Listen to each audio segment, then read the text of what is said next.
Welcome back to the Crayola Hedgehog Hollow Takeover. And what takeover would be complete without some slime?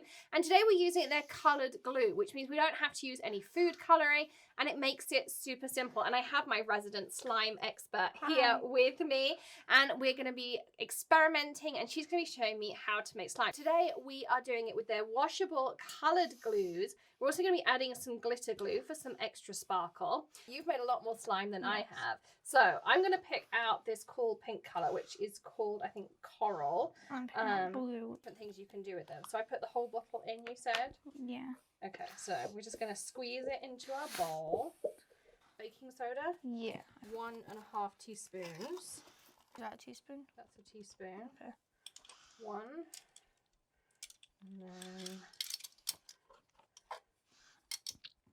a half. Okay.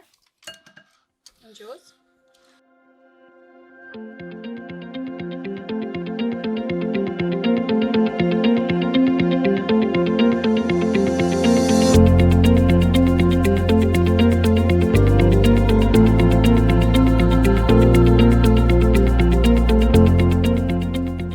That's how you make Crayola slime.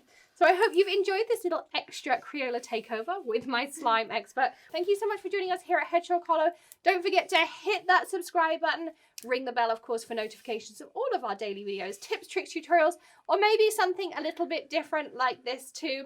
And hit that join button to be part of the Hedgehog Hollow community as well. We've had so much fun. Don't forget to give us a thumbs up for today's video as well. And we'll see you again tomorrow. In the meantime, happy crafting, and we'll see you again soon.